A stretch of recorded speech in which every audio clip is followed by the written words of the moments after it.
Hello, welcome to Why Am I Like This? The podcast for those who didn't get enough hugs as a child. I'm Laura Wood, and I'm a trauma therapist. And I'm Michaela Beaver. I'm a psychiatric nurse practitioner.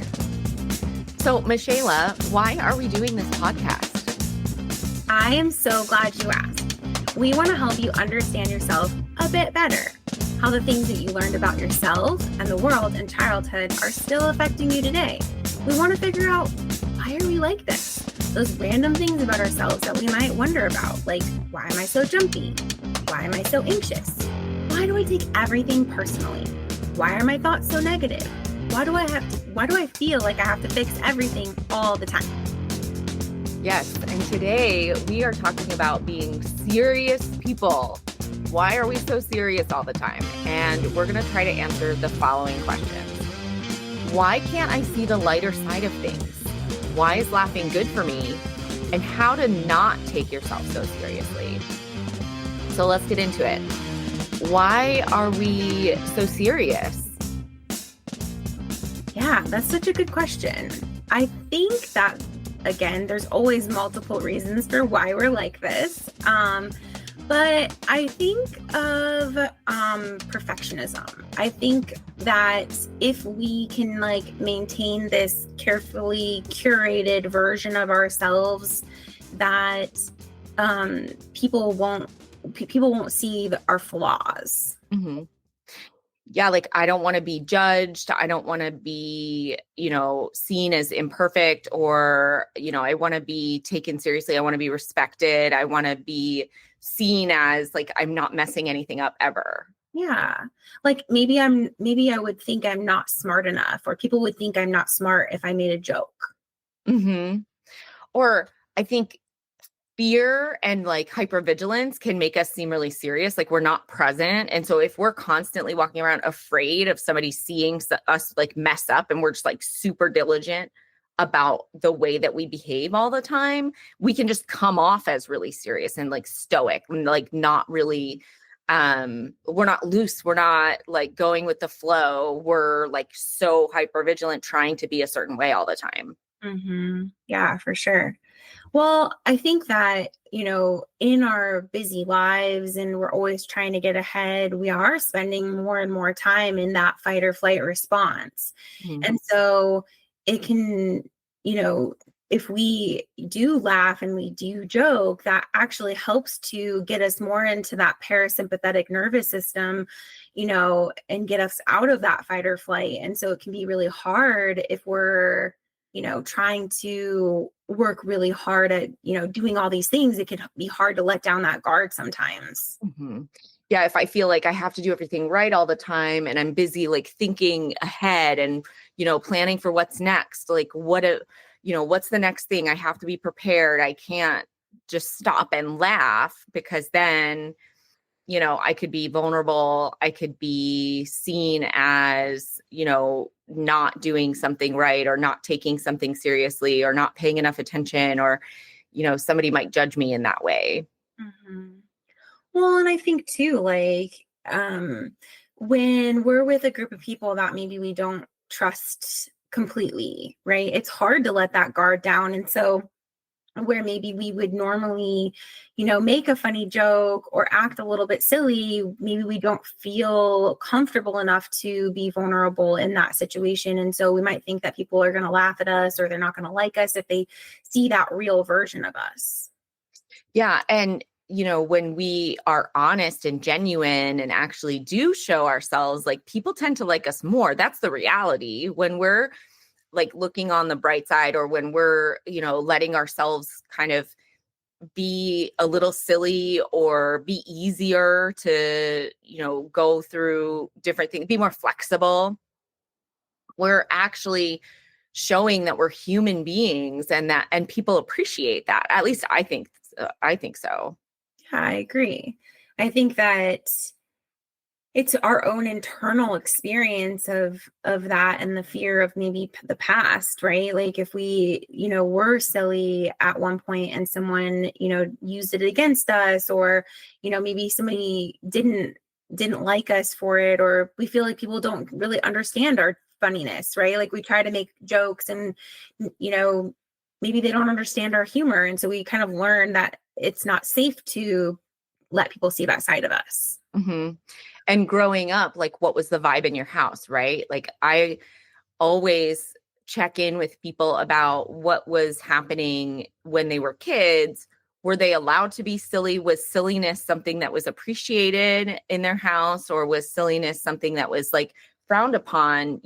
Sometimes adults, like, I can relate to this as an adult. Like, I used to have a hard time like playing pretend with my kids. Like, there's not really tea in that cup. Like, I'm not drinking anything. There's nothing there. It's hard for me to play pretend. So like, so I could understand how adults maybe stifle silliness in children and kind of say like, don't act like that. Like, you're acting childish, right? When you think about being silly and think about making jokes, or sometimes humor is assigned this label of childish and immaturity.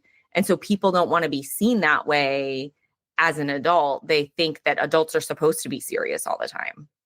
Mm-hmm. Yeah. Well, and it's so funny, like you're talking about childhood. So my brother is so funny. I think he is anyway. Right? He he just he's very witty. Like he comes back with these like very like perfectly timed witty remarks and everybody laughs and it's hilarious. But I tend to be like super, super serious. Like I'm not quick with those things. And so we grew up in the same exact household. I just think that we, somewhere along the ways he picked up, or he's always been really good at just like coming up with those things. Mm-hmm. Yeah. And it has to be at least a place that was safe to be fun and funny, right? So in your household, it sounds like it was okay to make jokes sometimes. It was okay to laugh at, things that are silly or funny, or, when I think about when we make mistakes, or, it's okay to laugh it off. It's okay to be like, oh, I can't believe I just did that silly thing. Like, my son just texted me today, about something he was like, asked me a question, but he wasn't thinking it through. And so he kind of already knew the answer. So once he asked me the question, he says, I swear I'm not a failure. He was like, just kidding. I know the answer. I figured it out. Like, don't worry. Because it was something so common sense that he should have just known.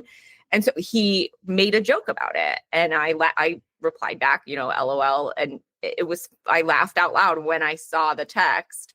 And so it's okay to make a mistake. It's okay to be silly. It's okay to be funny. That's the environment that I'm trying to create. And it sounds like that's the environment that you had when you were growing up. Yeah, definitely. I think that was definitely the case. Um, so why do you think that laughter can be good for us? Laughter is contagious. It lightens the mood. It releases, doesn't smiling in general like release like happy hormones, and like having a good laugh has therapeutic benefits. Like, it actually can like remind us and put us in a place where we feel safe and we feel comfortable and we feel okay, and things can be okay again after a really hard time. Like, when we're all when we're reminiscing about somebody that we've lost and we think about the funny moments with them, like, it feels lighter, it feels better. It releases feelings of well-being, of wellness, and of safety and connection. And so I think it's a really positive thing to be able to laugh. Yeah. I think it also, you think about like the oxygen exchange that's Mm. happening when you're laughing really hard. And so you're getting an increase in oxygen to your muscles, to your heart, to your lungs, and you're getting that boost of endorphins. And I think that like there's even some level of like decrease in inflammation that can happen when we laugh. And so there's really good positive physical benefits that happen when we laugh and can reduce pain even. Mhm. Yeah, when we laugh so hard that we cry, right? Like, why is that happening? Because our parasympathetic nervous system, like you mentioned earlier, is really activating. So our parasympathetic nervous system counteracts that sympathetic activation of, fear and danger and the overstimulation of when we're hypervigilant, that kind of thing. So our sympathetic nervous system activates when we're in danger. And then when our sympathetic nervous system is active, it makes it kind of hard to be easy and calm. But our parasympathetic nervous system comes in to balance that out. So when we're laughing and we're getting that release and our parasympathetic nervous system is coming online, it's really counteracting all of that, those symptoms of overthinking or the symptoms of fear, the symptoms of worry, the symptoms of anxiety, and even depression can be alleviated. Yeah, that's such a good point. I think that, we talk a lot about different like grounding skills and breathing skills and stuff like that to help activate the parasympathetic nervous system, but you could just laugh. You could just laugh. Do something that's hilarious, like a funny cat video. My kids are obsessed with like wanting to go on YouTube and watch funny cat videos, and they just laugh. Sometimes when I don't want them to watch TV, they've had enough TV time. We'll literally just pretend that we're watching funny cat videos, and we'll like make up stories of the funny things that the cats are doing just because they think it's hilarious. That's great. I love that strategy. We can remember, and even just thinking about it is kind of making us laugh, right? Mm-hmm. When we see other people laughing, we start laughing. It's almost impossible to resist. When we're watching funny videos and it's just like a quick thing, it just puts us in a place that's outside of our own mind. It's outside of our own distress. It's such a good distraction. I use that as a coping mechanism with my clients often. I'll say, like, think of the funniest video that you've ever seen, or like watch funny videos, or like star them, put them in a folder or something like that. Or like in a playlist, so that you can pull them up whenever you need them. And those things will be available to you at any time, and you can use them to get yourself out of a stuck mood. Yeah, that's a really good piece of advice. And I think that that's something that you could easily go to if you're needing a distraction. But I know that like some things are not always funny for everybody, right? So, sometimes we, have a hard time getting behind things. And I think for me, like just certain comedians or certain like shows, I'm like, I just don't understand that humor. Like it doesn't make sense in my brain. I totally get that, because I hate adult cartoons. So like all cartoons made for adults, hate them. I don't think they're funny. I don't like them. It doesn't make me feel good. I don't know why I have this aversion to them. But there are so many people who think everything, like all of those cartoons are so funny. Like The Simpsons, people love The Simpsons. It's like a whole thing. And I'm just like, it's just not my deal. I can't get there, but that's okay. I can find other things that I think are funny. There are a lot of comedians that I enjoy that I think are great and that I think are hilarious, and I could sit and watch and laugh for days. Videos. I love watching videos of like babies and animals together and like doing silly things, or like babies like walking around, because like babies are so silly. They just are like they don't they're just wobbly and curious, and I think it's really funny. So I like to watch that kind of thing. Sometimes just smiling, even if it's not laughter, just smiling can be enough to get you into a little bit better of a place so that you can find certain things funny. Mm-hmm. I can think about when sometimes if I'm in a really bad mood, I don't want to laugh. I like actively am like, I don't want to laugh. I don't want to think that's funny. Like, cause I want to just brood and be mad and like be unhappy and be grumpy right now. Is that why people always go, don't laugh?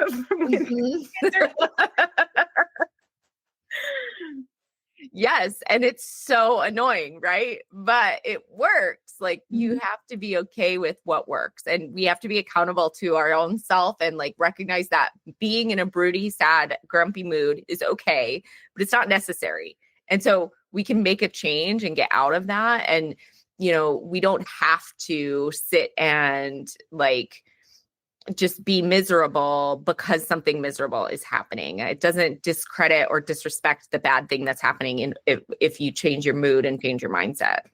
Sure. I know if you want to laugh, you should play the game Telestrations. Have you ever? Okay.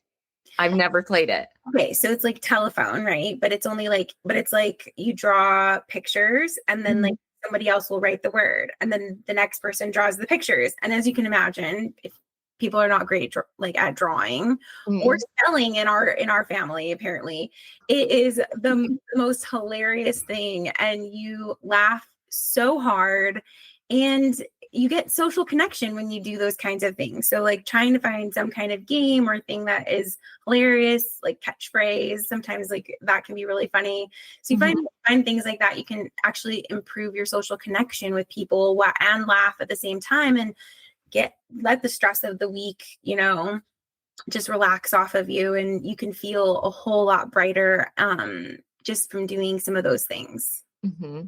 Laughing together and smiling together actually increases your oxytocin bonding hormone too. So like as a family, you're experiencing that bond together and it's co-regulating. It's very much a community event, a social engagement event, like to be able to release and relax with people that you love and that you're connected to, just like fosters that bond. It makes it so much stronger. And what wires together fires together. So when you are laughing and having a great time and then you remember that thing, like do you ever just laugh out of nowhere because of a memory? Oh, for sure.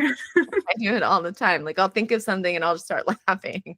And then I'm like, why? Like, and then somebody might be like, why are you laughing? And then it's because I'm remembering something that was funny. It's not even something funny right now, but it can still like bring that feeling into me.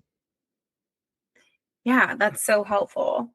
And I know that like it can be hard to, you know, let go of that control that we feel like we need, or that we have, it's become this like automatic thing that we go to just to keep ourselves safe. But, you know, try it out. Try one of these suggestions and see what happens. See if you can let laughter, find something that you find funny, because what's funny to us may not be funny to you. But if you can find that thing that makes you laugh, you might feel like you can get out of that stuck place. Mm-hmm. Absolutely. And, another reason why people maybe take themselves seriously is that control that you mentioned. And the sense of, I think a sense of like resentment can come up from people who are who are like super serious. I think they can resent people who are not serious and who like make jokes about things because it makes them feel like no one's hearing them, like makes them feel misunderstood. And so that's like, I think sometimes why people get mad when people make jokes out of things that are like serious topics. Sometimes that happens where we try to make light of something that's not light, and it upsets people and offends them. Because it's like, you're not understanding me and my pain. Right. Well, and I think too, just like you said earlier, like you're in that mood and you're so overwhelmed with everything, and then someone just like says something funny, and it's like they just never take anything seriously, like, and it just really can be bothersome. I mean, I feel like I'm way more serious, and my husband is just like kind of a joking, funny guy, and sometimes he can do that, and it's like, oh, I just can't with you right now. Yeah. I'm like, you just don't understand, this is not funny. Yeah, it can feel like a misattunement when Mm-hmm. we're being serious. I think that there's like a million reasons why this can happen, but sometimes when we've been hurt before and we have this deep pain in ourselves that doesn't get to the surface or that hasn't been worked out, that pain can kind of tell us like the world is not an okay place. Nothing is funny. Nothing is good. Everything has to be serious. Everything has to be, I have to just work really hard. I'm, everything is hard for me.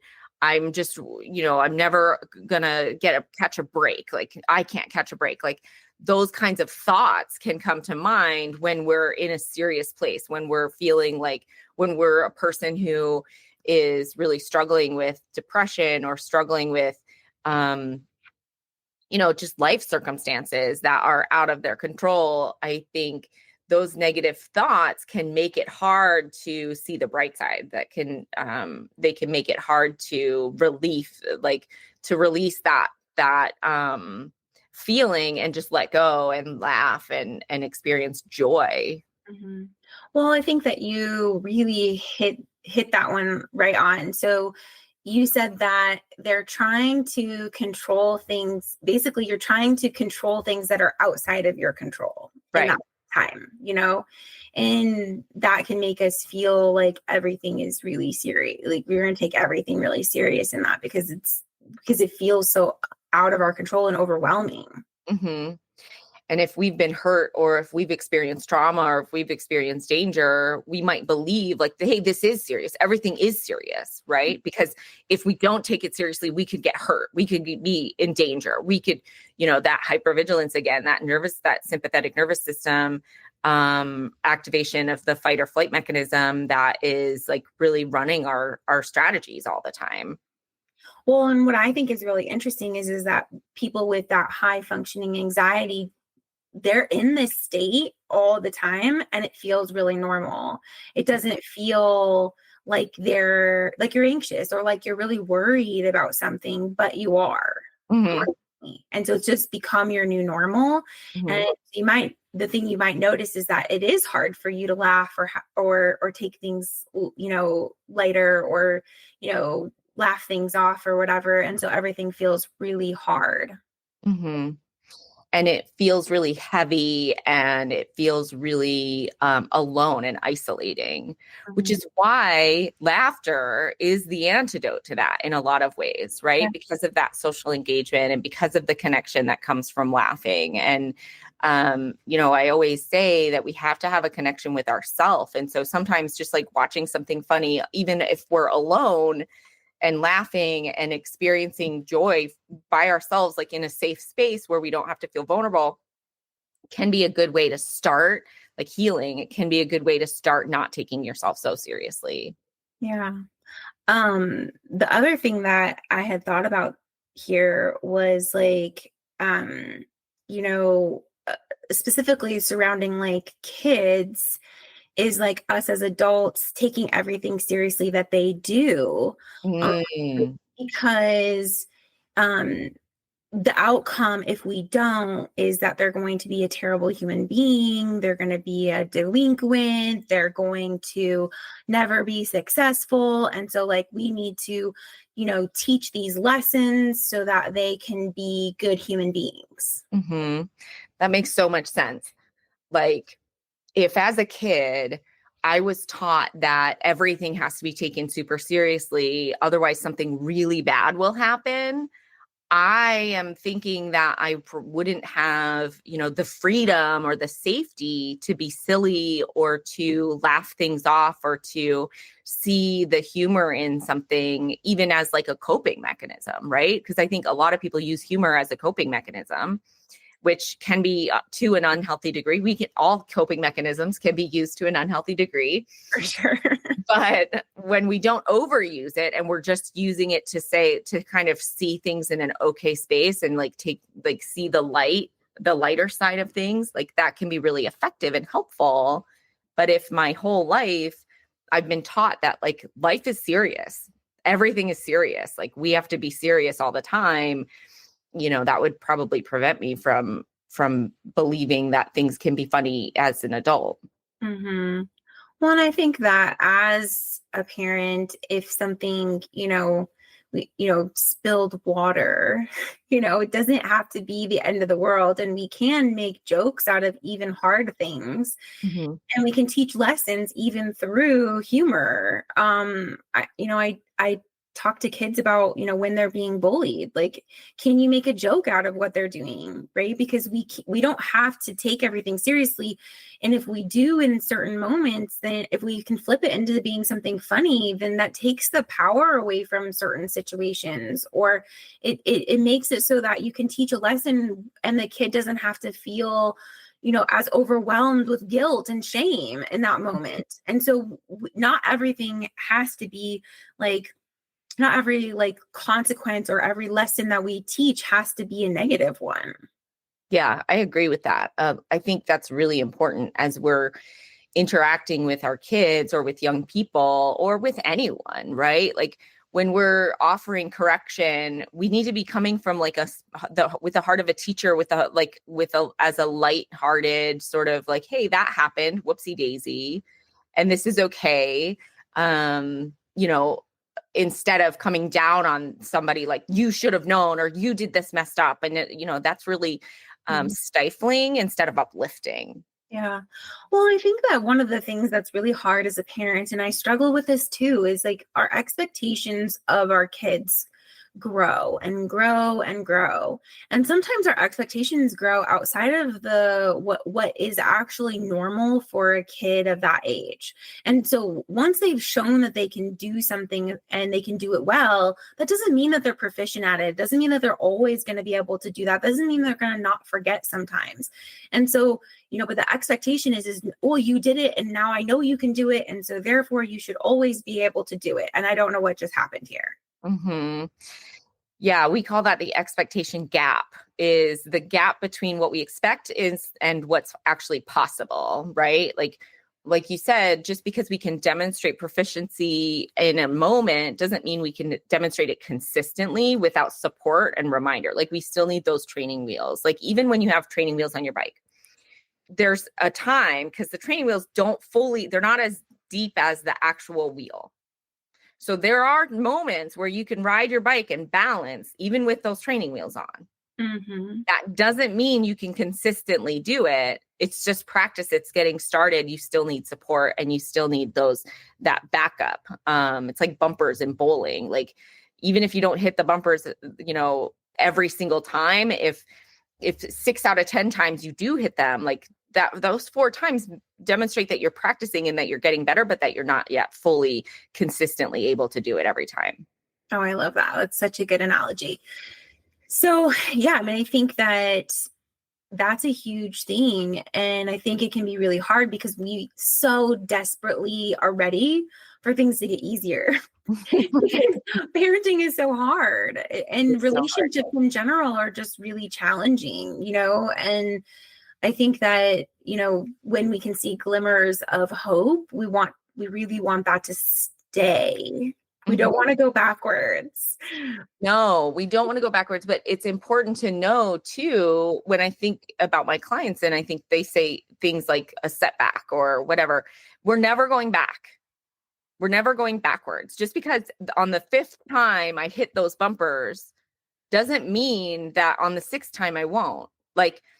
Or I can't, I can't do it without it. Like we're moving forward all the time. There is no such thing as going backwards. There is no such thing as back at square one. We're always learning and growing and moving forward. And so that's true with ourselves. That's true with our relationships. Like, even if you guys are working on something, like in an adult relationship, for example, if we're working on something and, that person doesn't do the thing that you've been saying is going to happen that next time, that doesn't mean you're back at square one. It just means that one time it didn't happen, but the next time it can. And so every new opportunity is an opportunity to keep getting better. And so when you're trying not to take yourself so seriously, every opportunity to sort of revert back to our default mechanism of taking ourselves seriously, like it's okay that we use that default that time. Mm-hmm. We need to manually go in and we're making an update, right? So the default is going to come up. That's okay. Right. It just means that we weren't maybe as mindful in that moment as we could be in the next moment. Yeah, that's such a good way of saying it.